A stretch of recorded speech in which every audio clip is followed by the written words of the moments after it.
Compromise কখনো বিনা শর্তে হয় না, বিশেষ করে তখন যখন সেটা কোনো খারাপ উদ্দেশ্যে করা হয়। এরকম কম্প্রোমাইজ সবসময় কোনো অপরাধের ইঙ্গিত দেয়।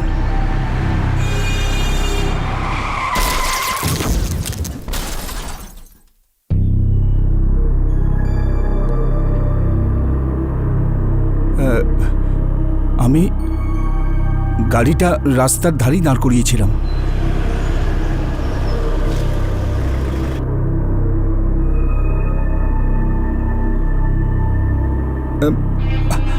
আমি তো শুধু বাথরুম যাবার জন্য নেমেছিলাম স্যার।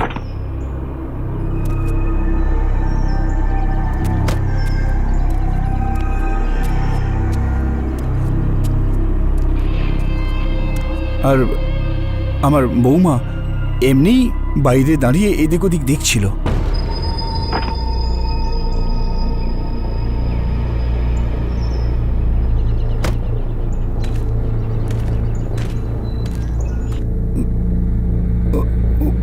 ও শুধু দাঁড়িয়েই ছিল আর হঠাৎ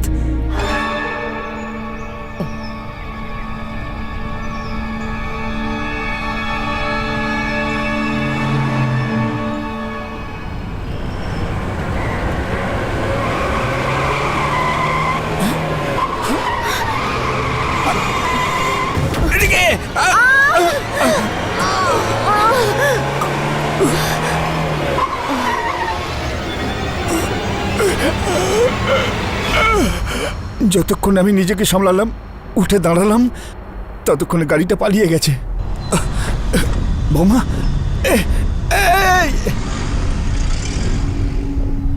গাড়ির নাম্বার মনে আছে? না স্যার, আসলে এত সময় পেলাম কই। বৌমা রাস্তার ধারে পড়েছিল, খুব খারাপ অবস্থা ছিল, ওর অজ্ঞান হয়ে গেছিল। জ্যোতি, বৌমা, জ্যোতি, জ্যোতি, জ্যোতি। কি গাড়ি ছিল সেটা মনে আছে?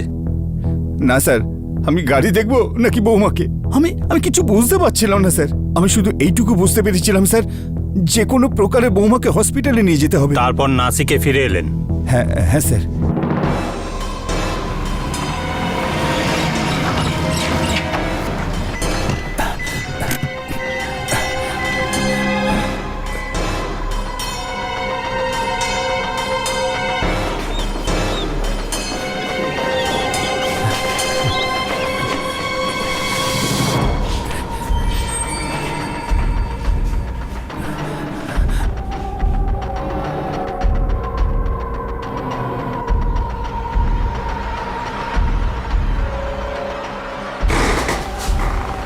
পেশেন্টের অবস্থা কেমন? অজ্ঞান মনে হচ্ছে।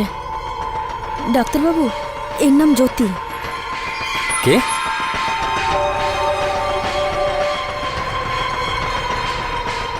এ আমাদের নার্স ছিল না? হ্যাঁ।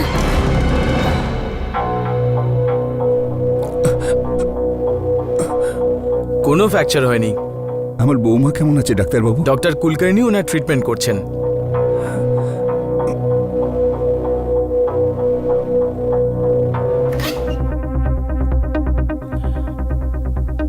বাবা, বাবা, এসব কি করে হলো? সব ঠিক আছে তো? না না, আমি ঠিক আছি, কিন্তু জ্যোতির খবর এখনো জানি না। ডাক্তারবাবু কি বলেছে বাবা? এখনো কিচ্ছু বলেনি। ওই ডক্টর কুলকার্নি ওকে দেখছে। তার মানে আপনি আর আপনার বৌমা শিরডি যাচ্ছিলেন? হ্যাঁ। আর ছেলে? ওই ও গেল না কেন? দোকানটাকে দেখবার জন্য কাউকে তো দরকার স্যার। আমার একটা কাপড়ের দোকান আছে স্যার, আমি ছাড়া ওই ছেলেই দেখাশোনা করে। আমি তো শুধু ওই একলাই যাচ্ছিলাম। আমি বেরোতে বেরোতেই ছেলে আমাকে বলল যে বৌমাকেও নিয়ে যেতে, সাই বাবার দর্শন করাতে।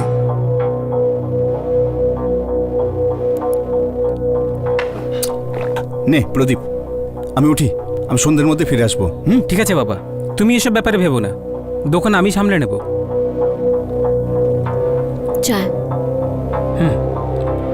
আচ্ছা জ্যোতি, বাবা শিরডি যাচ্ছেন, তুমি অনেকদিন ধরে বলছিলে না যে সাই বাবার দর্শনে যাবে? এক কাজ করো, বাবার সঙ্গে তুমিও চলে যাও না শিরডি। আমি 5 মিনিটের মধ্যে বেরোচ্ছি, যদি যেতে হয় তাহলে তাড়াতাড়ি রেডি হয়ে নাও, সন্ধ্যের আগে আবার ফিরে আসতে হবে তো নাকি? যাও।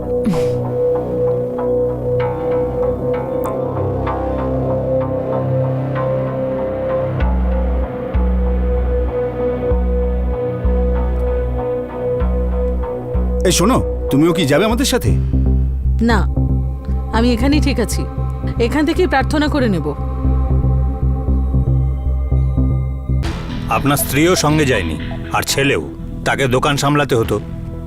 আপনি আর আপনার বৌমা রাস্তাতেই ছিলেন যখন এই ঘটনা ঘটে। হ্যাঁ হ্যাঁ স্যার, ভুল হয়ে গেছে স্যার, খুব ভুল হয়েছে। আমার ছেলে প্রদীপ যদি বৌমাকে সঙ্গে নিয়ে যাবার কথা যদি না বলতো, তাহলে এসব কিছুতেই হতো না স্যার, কিছুতেই না।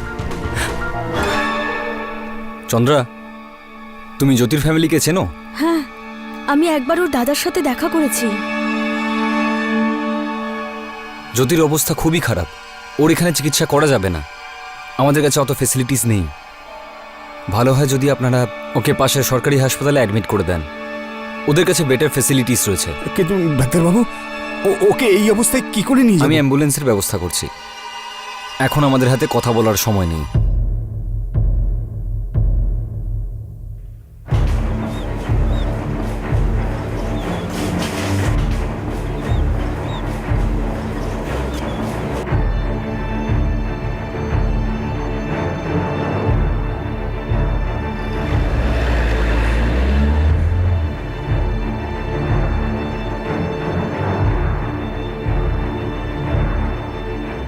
জ্যোতির দাদাকে তাড়াতাড়ি ফোন করো, আর ওকে সব সত্যি কথা বলে দাও। 23 বছরের জ্যোতি তার শ্বশুরের সঙ্গে শিরডির মন্দিরে যাবার জন্য বাড়ি থেকে বেরোলো, আর রাস্তায় দুর্ঘটনার শিকার হলো। বাবুরাও জ্যোতির শ্বশুর নিজের বৌমাকে সেই হাসপাতালে নিয়ে গেলেন যেখানে তিনি একসময় নার্স ছিলেন। জ্যোতিকে যে চিকিৎসা করছিলেন সেই ডাক্তার তাকে সঙ্গে সঙ্গে সরকারি হাসপাতালে পাঠিয়ে দিলেন। কিন্তু কি এমন কথা ছিল যেটা জ্যোতির ভাইকে বলার জন্য উনি হাসপাতালের নার্স চন্দাকে বললেন? কিন্তু সেই কথাটা ওই ডাক্তার বাবুরাওকে কেন বললেন না?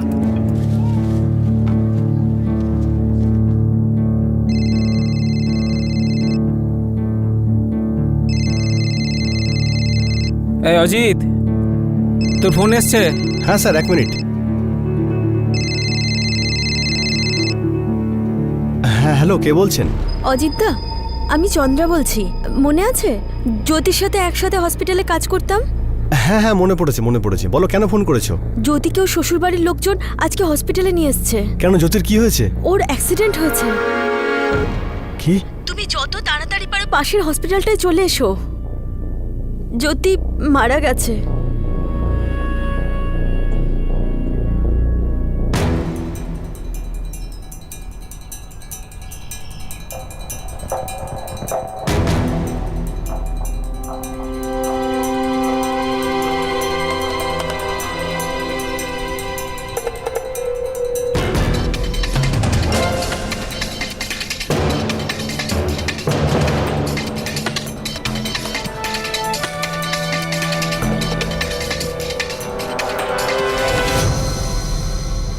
গাড়িতে একটাও চিহ্ন নেই, এমনকি ধাক্কা লাগারও নয়। বাবুরাও আমাদের বলেছে ওরা সাইডে দাঁড়িয়েছিল। গাড়িটা জোরে এসে ওদের দুজনকে ধাক্কা মেরে চলে যায়। কিন্তু ওনার গাড়িতে এক ফোঁটা আঁচড়ও লাগেনি। এই যে স্যার, এখানে আমি রাস্তার ধারে গাড়ি দাঁড় করিয়েছিলাম, আর তারপর জ্যোতি হাঁটতে হাঁটতে ওইখানে চলে গেছিল। এইখান পর্যন্ত, এইখানে এসেছিল।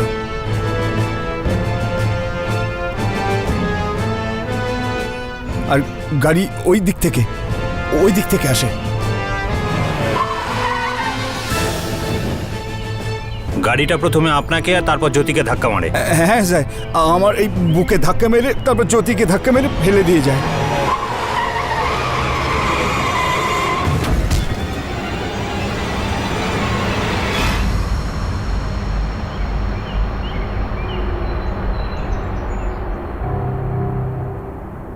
স্যার, আমার বোন জ্যোতি একদম সরল মনের ছিল স্যার। ও বিয়ের আগে নার্সের কাজ করত। ও কোনো ঝুট ঝামেলাও থাকতো না।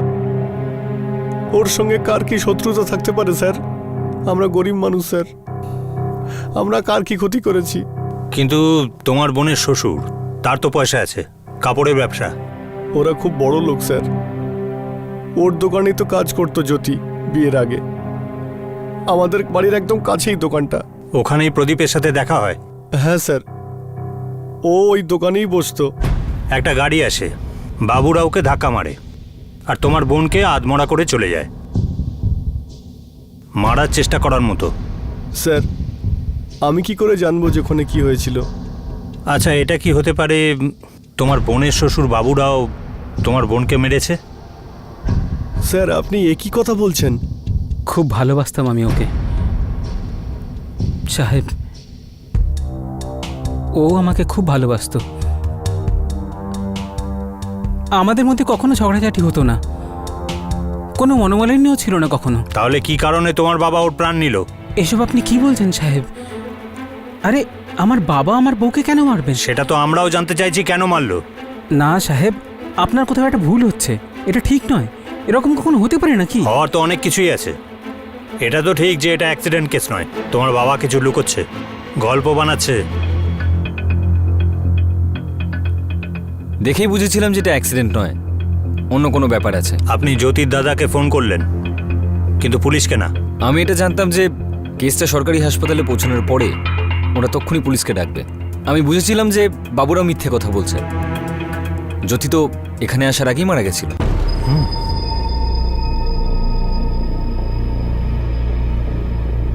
এ তো মারা গেছে। ডাক্তারবাবু, এখানে তো ব্লিডিং হচ্ছে, আর এই ব্লিডিং অ্যাক্সিডেন্টের নয়। এটাই হচ্ছে ইন্সপেক্টর, আমরা চেয়েছিলাম যে বাবুরাও ধরা পড়ুক, সেজন্য জ্যোতিকে অ্যাডমিট করার নাটক করলাম আর বাবুরাওকে মিথ্যে বলেছিলাম।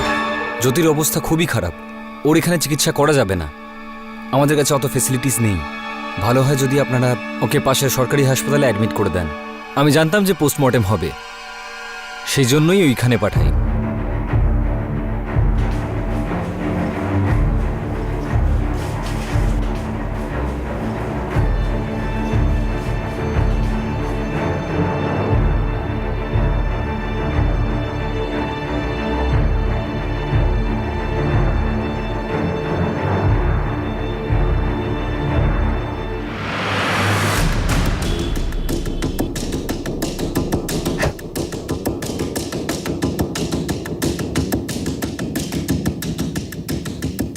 এই মেয়েটাকে যখন এখানে আনা হয়েছে তখনই মারা গেছে। আপনি তো বলেছিলেন এটা অ্যাক্সিডেন্ট কেস। এ তো ওই মেয়েটার সঙ্গে যে ছিল সেই বলেছে, কিন্তু আমার তো তেমন মনে হয় না। কেন? মেয়েটির প্রাইভেট পার্টস থেকে ব্লিডিং হচ্ছিল, এখন তো পোস্টমর্টেমের পরই বলা যাবে। হ্যাঁ, কিন্তু এটা আমি জোরের সঙ্গে বলতে পারি যে এটা অ্যাক্সিডেন্টের কেস নয়।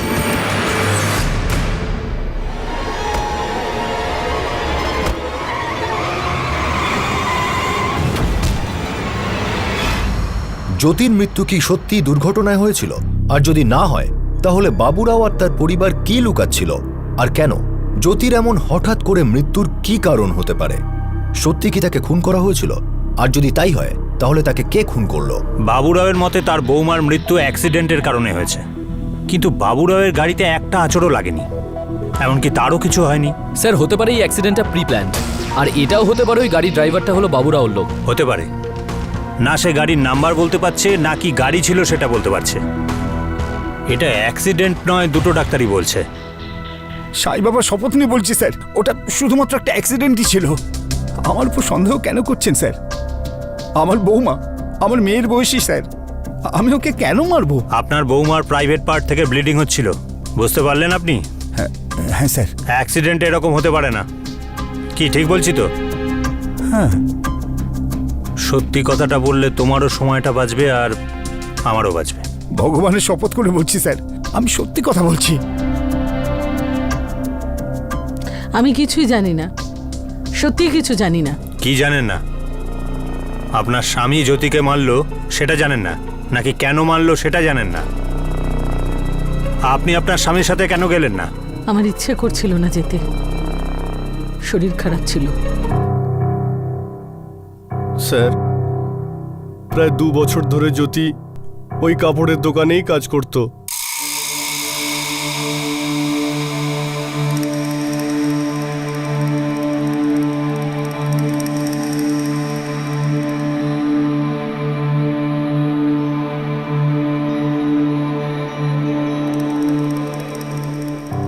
আমরা খুবই গরিব স্যার।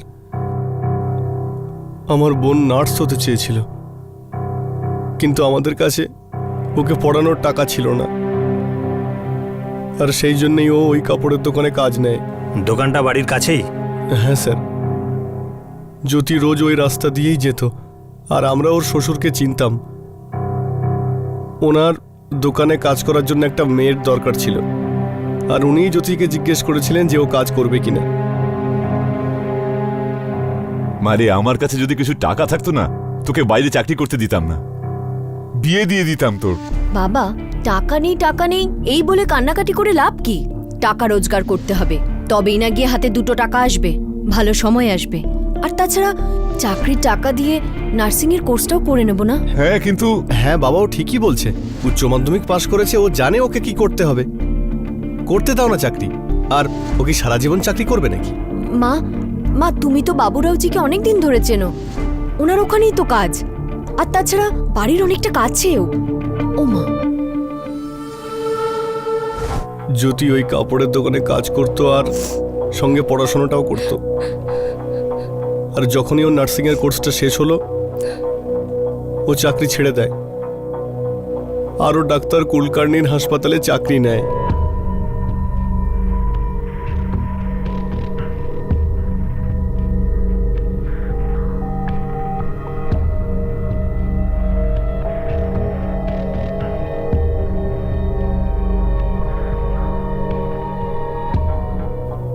বাবুরায়ের দোকানে কাজ করতে করতে জ্যোতি আর প্রদীপের ভালোবাসা হয়, তাই তো? সেটা আমি জানতাম না স্যার, কিন্তু একদিন ওই দোকানের মালিক আমাদের বাড়িতে এলেন। বাবুরাও বাবু, আমরা গরিব মানুষ, আপনি বড় লোক। আরে ভাই দেখো, আমি এসব গরিব বড়লোক মানি না। আমার শুধু এটুকু জানা আছে, তোমার মেয়ে জ্যোতি একজন বুদ্ধিমতী আর ভালো মেয়ে। তুমি যদি রাজি হও তাহলে আমার এই ছেলেটার একটা হিললে হয়। আর আমি তোমাকে কথা দিচ্ছি, আমার ছেলে তোমার মেয়েকে খুব সুখে রাখবে।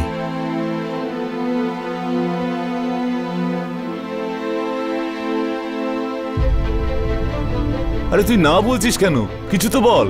একবার বলেছি তো বাবা, বিয়ে করব না যখন করব না। আরে কিন্তু কেন না কেন করছিস, কারণটা তো বল। এত বড় ঘর থেকে সম্বন্ধ এসেছে। দেখ, তোর মালিক কিন্তু খুব ভালো লোক, আর আমাদের যোগ্যতাও নেই ওনার সমান সমান হওয়ার। আমি জুতোর শুকতলা খইয়ে ফেললেও না এরকম একটা পাত্র পাবো না।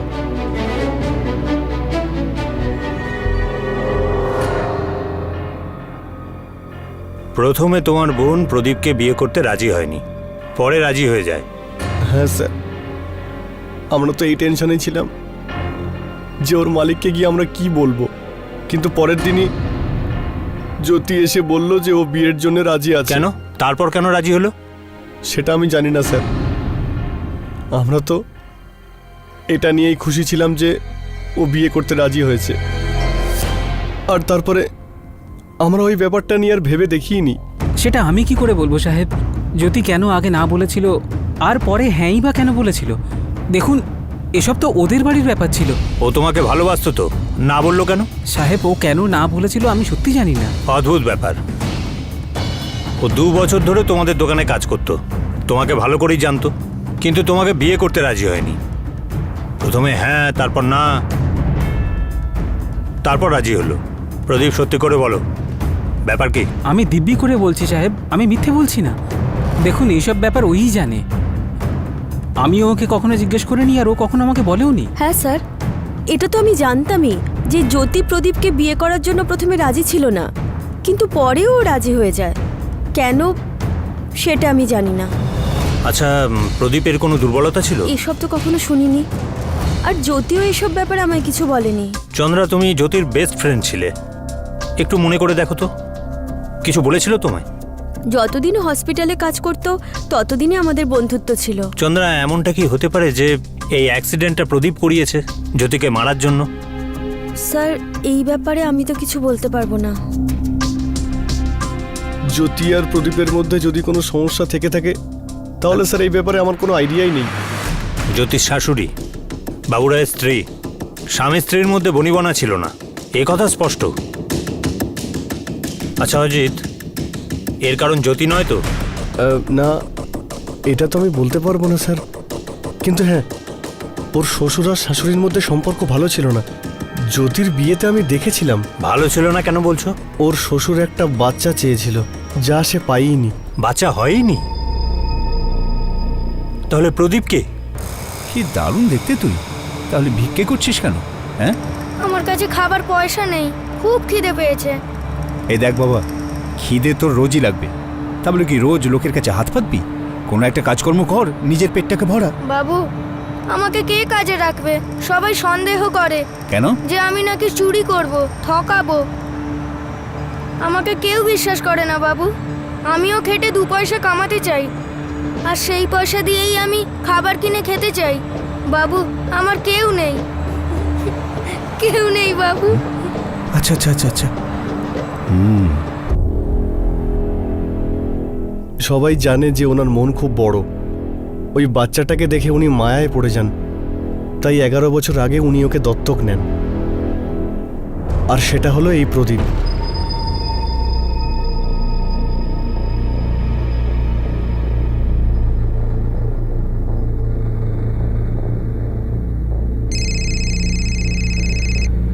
হ্যাঁ ডাক্তারবাবু বলুন। ওই মেয়েটির উপর কোনো সেক্সুয়াল অ্যাসাল্ট হয়নি। তাহলে ওই ব্লিডিং? পিরিয়ডস, ঋতুস্রাব চলছিল। তার মানে ওর মৃত্যু অ্যাক্সিডেন্টের কারণেই হয়েছে? মানে তুমি কি বলতে চাইছো বলো তো? তুমি আমার কাছে সত্যিটা লুকোতে পারবে না। উনি সব দেখছেন। ভগবান আছেন, এটা মনে রেখো। তুমি স্বামী, তাই পুলিশের সামনে আমি কিচ্ছু বলিনি। কিন্তু আমি না বললে তোমার পাপ তো ঢাকা থাকবে না। সত্যি লুকোবে না। বাবা, পুলিশ এসছে।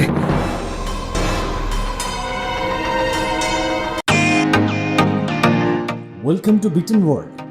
How may I assist you? নতুন ফ্ল্যাটের জন্য একটা স্ট্যান্ড ফ্যান আর কুলার নেব। এই পচা গরম থেকে একটু স্বস্তি চাই। বাজার চলতে সব ব্র্যান্ড আর ভরসাযোগ্য নয়। তার জন্য তো আমাদের ফ্যান আছে, all purpose bullet table fan, ceiling fan. আমাদের সিলিং ফ্যান কিন্তু 30 মাসের ওয়ারেন্টি সহ পাওয়া যায়। আছে ফারাটা 2 বছরের ওয়ারেন্টি, 17 থেকে 20 মিটার এয়ার ফ্লো। মধ্যবিত্তের সাধ্যের মধ্যে একমাত্র ভরসাযোগ্য ব্র্যান্ড বিটেন। আমাদের কুলারের কিন্তু অনেক range, 45 litres, 50 litres, 70 litres, 90 litres, 110 litres. Honeycomb সহযোগে বিটেনের সব কুলারের ওয়ারেন্টি 1 বছর। চেনা হাওয়ায় অচেনা অনুভূতির জন্য একমাত্র আদর্শ বিটেন। গরমে স্বস্তি পেতে বিটেনের ফ্যান হোক বা কুলার, আজই আনুন বাড়িতে। Beaten, digitally yours. একজন স্ত্রীর সন্দেহ হচ্ছিল। সন্দেহ নয়, বরং বিশ্বাস হয়ে গিয়েছিল যে তার স্বামী মিথ্যা বলছে। কিন্তু পোস্টমর্টেম রিপোর্ট থেকেও এমন কিছু উঠে এলো না যাতে সন্দেহ হতে পারে। তাহলে কি এমন সত্যি ছিল যেটা বাবুরাও লুকোনোর চেষ্টা করছিল, আর কতক্ষণ পর্যন্ত সেই সত্যিটা লুকিয়ে রাখা সম্ভব? জ্যোতি কোনো অ্যাক্সিডেন্টে মরেনি বাবুরাও। আরে আমার সামনে অ্যাক্সিডেন্ট হয়েছে, আমারও চোট লেগেছে, আপনি বলছেন অ্যাক্সিডেন্ট হয়নি? জানি না এই আইডিয়া তোমায় কে দিয়েছে। পুলিশকে এতটা বোকা ভেবো না বাবুরাও। অপরাধ লুকোনো যায় না। তোমার খেলা শেষ, আর বেরোনোর পথ নেই। এবার সব সত্যিটা বলো বাবুরাও। তোমার দত্তক পুত্র প্রদীপ যখন দৌড়ে দৌড়ে হাসপাতালে পৌঁছলো, তখন কপালে বিন্দুমাত্র চিন্তা ছিল না যে ওর স্ত্রীর অ্যাক্সিডেন্ট হয়েছে।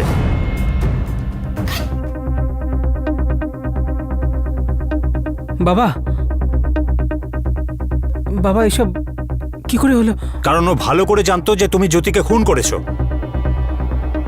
এই যে এটা তোমার ফোন রেকর্ড। জ্যোতিকে খুন করার পর তুমি ওকে হাইওয়ে থেকে ফোন করেছিলে, কি ঠিক বলছি তো?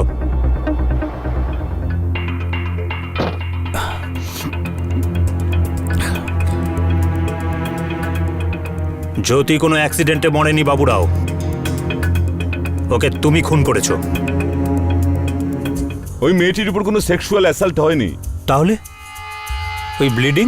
পিরিয়ডস, ঋতুস্রাব চলছিল। তাহলে ওর মৃত্যু অ্যাক্সিডেন্টের কারণেই হয়েছে? আগে না, আমি আপনাকে বলেছিলাম না যে মৃত্যু অ্যাক্সিডেন্টে হয়নি। তাহলে গলা টিপে খুন করা হয়েছে।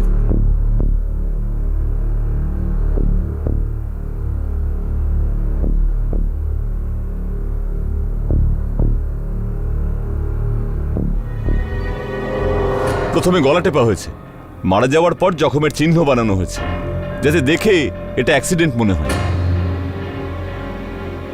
দেখো বাবুরাও, সোজাসুজি জিজ্ঞেস করছি, প্রদীপকে বিয়ে না করার মত পরে কেন পাল্টালো জ্যোতি?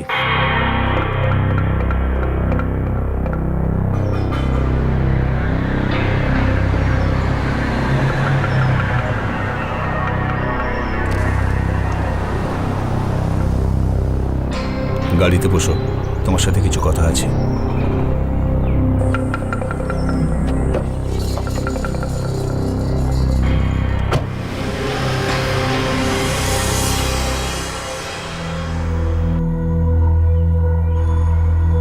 আপনি বলেছিলেন আপনি আমাকে বিয়ে করবেন। করতে পারবো না রে, তুই তো জানিস জ্যোতি, এরকম হতে পারে না। কিন্তু আপনার ছেলের সাথে বিয়ে করে কি হবে? আপনি তো বিবাহিত, বাড়িতে বউ আছেন। তুই আমার কাছে থাকবি, আমার বাড়িতে। কিন্তু তাতে কি হবে? আরে একদিন না একদিন আমি তোকে বিয়ে করব। কিন্তু তখন কেন, এখন নয় কেন? একদিন না একদিন তো বউকে ছাড়তেই হবে, তাহলে এখন কেন নয়? না করতে পারবো না। কেন মাথা খারাপ করছিস? বদনাম হয়ে যাবে, লোকে থুতু দেবে আমাকে। আর এতে কি কেউ কিছু বলবে না? বিয়ে তো ছেলের সাথে, কিন্তু বাবার সাথে। আরে বাবা, একসাথে থাকার এটা একটা সব থেকে ভালো রাস্তা, বুঝতে পারিস না কেন জ্যোতি?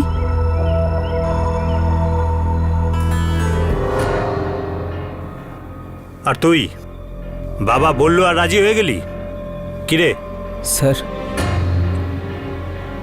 ইনি আমার অনেক উপকার করেছেন। আমি আর যা কিছু সব এনার জন্যই হয়েছে। স্যার, আমি জানতাম যে বাবা একটা বাচ্চা চায়। আমি শুধু বাবাকে সাহায্য করতে চেয়েছিলাম।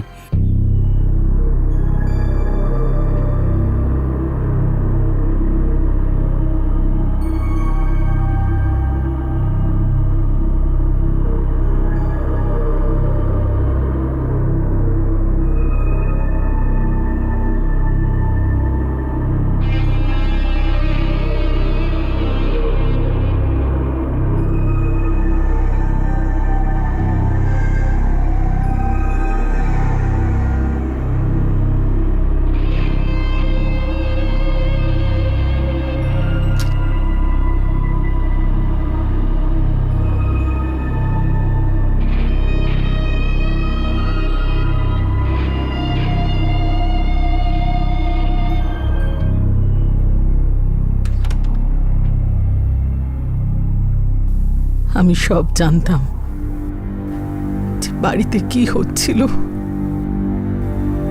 আমার চোখের সামনে আমার বাড়িতে নোংরামো হচ্ছিল, ভেঙে পড়েছিলাম আমি। লজ্জা করত, কিন্তু চুপ করেছিলাম।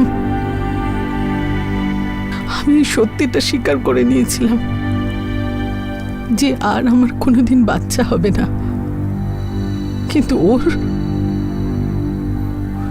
তো এখনো আশা ছিল। আমার যেমন করে হোক একটা বাচ্চার দরকার ছিল, কিন্তু জ্যোতি কিছুতেই রাজি হচ্ছিল না। আমার প্রস্তাবটা কিছুতেই মেনে নিচ্ছিল না, নিজের জেদ বজায় রাখছিল।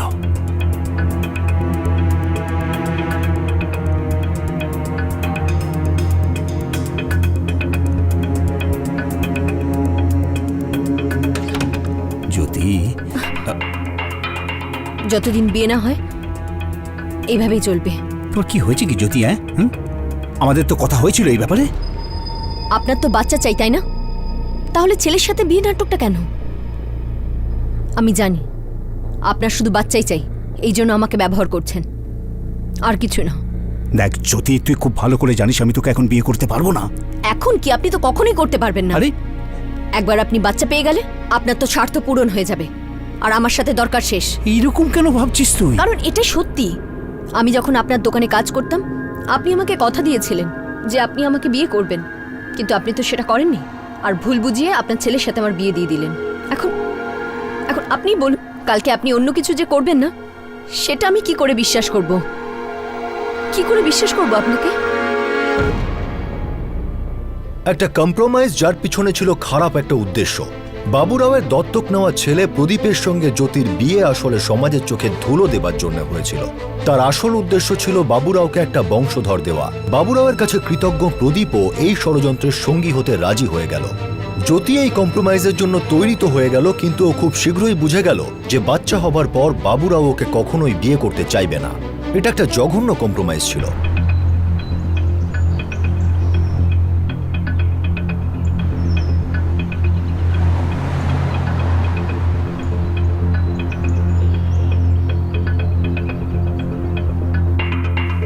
তাহলে ঘুরতে যাওয়ার বাহানায় তুমি জ্যোতিকে বাইরে নিয়ে গেলে যাতে ওকে খুন করতে পারো। আমি ওকে মেরে ফেলতে চাইনি স্যার, ওর সাথে কথা বলতে চেয়েছিলাম, ওকে বোঝাতে চেয়েছিলাম। প্রদীপ কি এসব জানতো তুমি ওকে কেন বাইরে নিয়ে যাচ্ছ?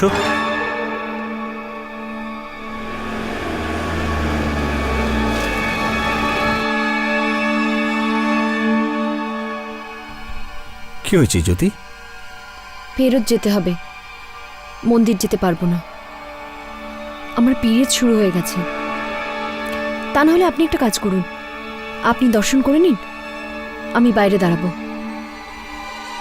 জ্যোতি শোন, আমার কথাটা শোন। আমার শুধুমাত্র তোর কাছে একটা বাচ্চা চাই। অনেকবার কথা বলেছি এই ব্যাপারে, এখন ব্যাস। আমি তোকে এখন কিছুতেই বিয়ে করতে পারবো না। তাহলে ভুলে যান বাচ্চার ব্যাপারে। কি চাই তোর বলতো? হ্যাঁ, দাম বল, তুই কত টাকা চাস সেটাই বল। আমার শুধুমাত্র একটা বাচ্চা চাই, সেটা চাই। ঠিক আছে, বিয়ে করে নিন আমাকে। আরে মাথা খারাপ করিস না আমার। দেখুন বাবুরাওজি, আমি আপনাকে আমার সাথে কোনো খেলা খেলতে দেবো না। বিয়ে করুন, স্ত্রীর সম্মান দিন, আর বাচ্চা পেয়ে যান। না কোথায় বলছি আমি? আমি তোকে বিয়ে করতে পারবো না মানে পারবো না। আর কতবার বলবো? আর আমি আপনাকে কতবার বলবো বিয়ে ছাড়া কোনো বাচ্চা পাবেন না মানে পাবেন না। আমিই পাগল ছিলাম যে আপনার ফাঁদে পড়ে গেছে আর প্রদীপের সাথে বিয়ে করিনি। আর তাছাড়া যেটা আপনি চাইছেন সেটা আপনি কিছুতেই পাবেন না। এটা আমার শেষ কথা।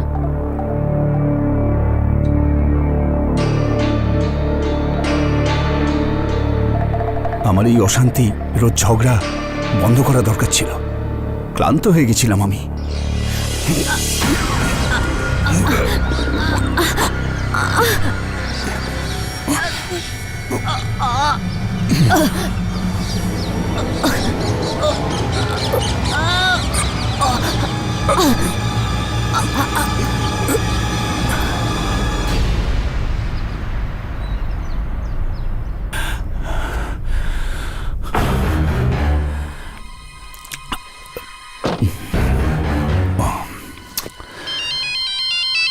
এখনই আসছি।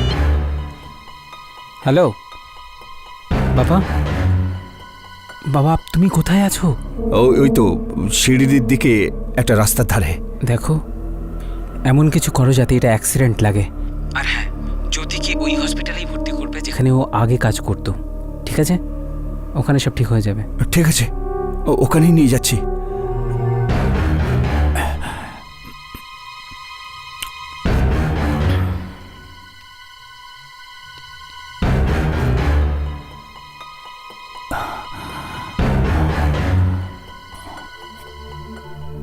আমি নিজেকে আর জ্যোতিকে আহত করি যাতে এটা একটা অ্যাক্সিডেন্ট মনে হয়। আর তুমি এটা ভাবলে যে ডাক্তাররা কখনো জানতেই পারবে না যে জ্যোতি কিভাবে মরেছে, তাই তো?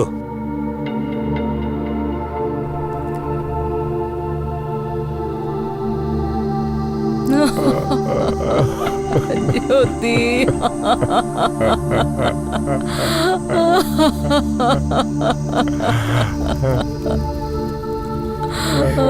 জ্যোতি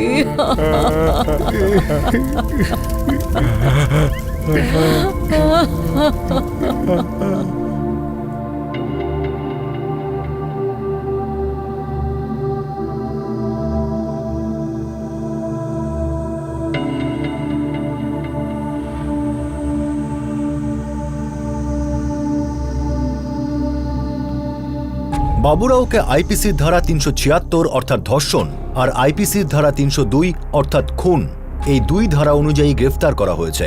পোস্টমর্টেমের রিপোর্টে জানা গিয়েছিল যে জ্যোতির উপর যৌন নির্যাতন হয়নি, বরং মিথ্যে বিয়ের প্রতিশ্রুতি দিয়ে বাবুরাও ওর সঙ্গে শারীরিক সম্পর্ক রেখেছিল, আর সেই জন্য তার বিরুদ্ধে ধর্ষণের অভিযোগ ওঠে। প্রদীপকে আইপিসির 109 ধারা অনুযায়ী অপরাধের সঙ্গে যুক্ত থাকার কারণে গ্রেফতার করা হয়। বংশধরের আশায় তৈরি করা একটা জঘন্য পরিকল্পনা। একজন ধনী ব্যক্তি যে একটা নিরাশ্রয় অনাথ ছেলেকে নিজের বাড়িতে রেখেছিলেন, দত্তক নিয়েছিলেন, আর সেই ছেলের সঙ্গে একটা মেয়ের বিয়ে দিলেন যাতে বিয়ের আড়ালে সেই মেয়েটাকে শোষণ করতে পারেন আর তার থেকে একটা বাচ্চা পেতে পারেন। এমন একটা কম্প্রোমাইজ যার জন্য বাবুরাও খুন করতে বাধ্য হয়েছিলেন, আর এই ষড়যন্ত্রে ও সঙ্গী হয়ে অপরাধী হলো ওনার দত্তক নেওয়া ছেলে। এই কম্প্রোমাইজে শুধুই লোকসান হলো, এতে কেউ কিচ্ছু পেল না, শুধু একজন মারা গেল আর দুজন জেলে গেল। এমন কম্প্রোমাইজের কি কোনো দরকার ছিল? এর থেকে কারো কোনো লাভ হবার ছিল না। যদি উদ্দেশ্য ঠিক না হয়, সমস্ত কম্প্রোমাইজই অপরাধের সংকেত দেয়। আপনাদের সাথে আবার দেখা হবে ক্রাইম পেট্রোল 10 থেকে আরও একটা নতুন কেস নিয়ে।